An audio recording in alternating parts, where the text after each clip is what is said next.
Okay, here we are. It is drive-by Bible time. We are driving by the scriptures 230 miles an hour on the bullet train.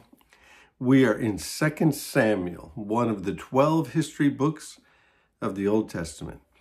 And 2 Samuel is the story of David, King David, Israel's favorite king, and some of the things that happened in his life. So we're going to pick up in a very important passage that's familiar to some of us, but if we're going to understand the whole Bible, this account is going to be central to understanding a whole lot of the Bible. So it's really beware of your success, don't believe your own press, all those kinds of things. We are in 2 Samuel chapter 11. It happened in the spring of the year, at the time when kings go out to battle. Well, I didn't know that kings went out to battle in the spring. Well, in the ancient world, they did. They would retreat in the winter time when they were fighting their enemies, and they would all go back home because it was just too crazy to be fighting in the winter. And then they'd come back in the spring. So I guess these guys are pretty committed to going to war because they come back and do it again. Well, King David, it would be his responsibility really to lead the troops and to rally the troops, to bring enthusiasm, to go in front of them, to be their leader. Well, at that time that they went out to battle, David sent Joash and his servants with him and all of Israel.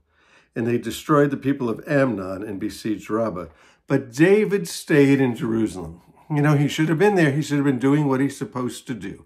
This is just another one of those lessons where you need to be doing what it is that you're supposed to do. Well, it happened one evening when David arose from his bed. What's he doing waking up in the evening? Why is he in his bed in the evening? Why is he in his bed in the late afternoon? He rose from his bed and he walked on the roof of the king's house.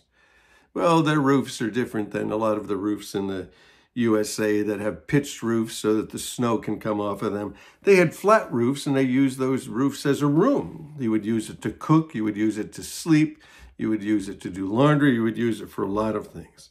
Well, he goes up onto the roof. He's in the king's house. And from the roof, he saw a woman bathing. Well, she was also on her roof bathing, and he looks down and he sees her. And she's beautiful to behold. Well, the woman's there, catches his eye. You know, the thing to do is to, look away and, get out of there. So David sent and inquired about the woman. Who is that lady? Who is she? And someone said, is that not Bathsheba, the daughter of Eliam, the wife of Uriah the Hittite? So they know who she is, and she's married, and she's somebody's daughter. That's really important. She's somebody's daughter. Then David sent messengers and took her. He says, hey, go get that lady. Send some dignitaries over there. Wow, imagine those guys knocking on your door. David's messengers, David's leaders, David's dignitaries going over. They said, go get her. And she came to him, and he slept with her. He lay with her, like the way the scripture says that. He lay with her. For she was cleansed from her impurity. Oh, wow.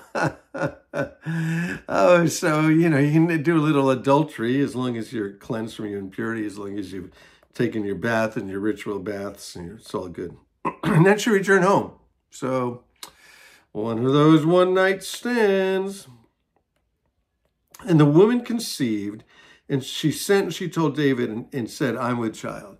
So she tells David, you know what? We got a baby coming. Then David sent to Joab, saying, send Uriah the Hittite, her husband. He's out doing battle. And Joab sent Uriah to David. And when Uriah had come to him, David asked Joab, how is it going? And how are the people doing? And how is the war prospering? And then David said to Uriah, he said, why don't you go down to your house and wash your feet? You're home, you're on leave, go down, wash your feet, have a good weekend off. So Uriah departed from the king's house, and a gift of food from the king followed him. And so David sends him some food, some delicacies, I'm sure. But Uriah slept at the door of the king's house with all of the servants of his lord, and he didn't go into his house. This guy's too dedicated. This guy's dedicated to David. This guy's dedicated to the nation. This guy's dedicated to God. He loves his family, and he would love to go stay with his family, but he's, no, I'm a soldier. I'm supposed to stay with the soldiers. I'm supposed to stay with the king. I'm not supposed to be doing that right now. Dedicated guy.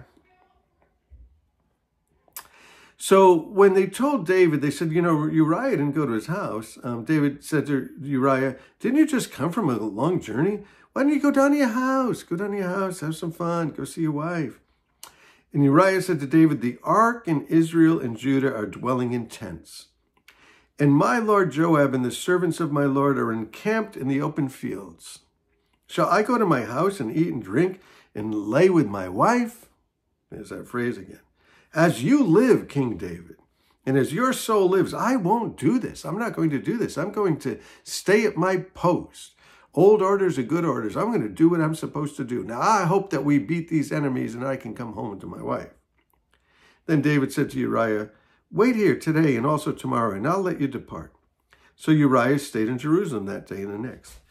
Now, when David called him, he ate and he drank with him. David gets the guy drunk. He made him drunk. In the evening, he went out to lie in his bed with the servants of his Lord, but he didn't go down to his house. So he thought he'd get him drunk and send him home and, go sleep with his wife. In the morning, it happened that David wrote a letter to Joab, because the guy's sleeping with the troops again, and sent it by the hand of Uriah. And he said in the letter, set Uriah in the forefront of the hottest battle and retreat from him that he might be struck and die. And so it was, when Joab besieged the city, that he assigned Uriah a place where he knew there were valiant men. And then the men of the city came out and they fought against Joab. And some of the servants of David fell, and Uriah the Hittite died in battle. So now David's story is good, because the guy is dead and it's all just going to work out. David killed the guy. And Joab sent and he told David all the things concerning the war, and charged the messenger, saying, when you finished telling these matters of war to the king, if it happens when the king arises and he says to you, why do you approach so near to the city? Who did you fight? And he said, we'll just go tell him about this. So, end of story. Not so much so. Not so much so. Chapter 12, Nathan the prophet comes up to David. Nathan the prophet comes to David and he said, hey, David, let me ask you something. He said there was a guy who had like a little lamb, just a little lamb. Him and the family had the lamb. Poor guys, they didn't have anything, just had a lamb, little house, a little lamb. They took care of that lamb and they loved that lamb. He said there's another guy who lives down the road. I mean, this guy's got like a huge estate and all kinds of sheep and all kinds of cattle, all kinds of stuff. All kinds of stuff. And he said when that rich guy had some guests come in, he went down and he took the lamb that poor guy had. He took that lamb and he brought it up and he killed it and fed all of his friends with it. And he said, what do you think about a guy like that? And David, man of justice, he said, that guy ought to die. And Nathan said, you're the man. I used to say that to people, you're the man. I don't say it anymore. Sometimes they do. Sometimes, yeah, you are the man. You're the man. David is exposed.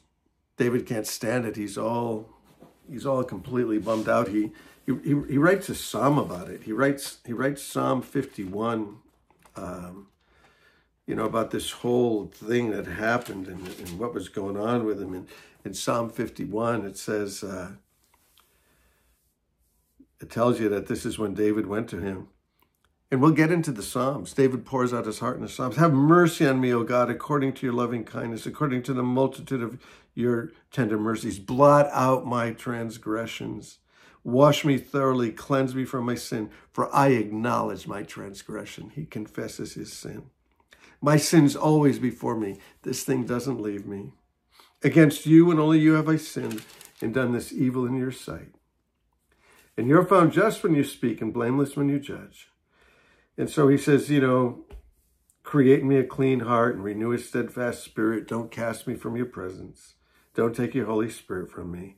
Restore unto me the joy of your salvation. Deliver me from my guilt. Deliver me from my guilt. Wow, David. King David, the man after God's own heart. Wow. So anyway, we'll continue on in 2 Samuel and the history books, and then we'll be in the books of Kings, and you can imagine what the book of Kings might be about. It's about kings. And then Chronicles. What is Chronicles about? Chronicles is going to chronicle some of the stuff about the kings. So we're going to move on and get the whole Bible 230 miles an hour. We're speeding past, and or looking from it from above, however you want to look at it. So, hey, love you guys. We'll move on and get some more. Bless you guys. Peace.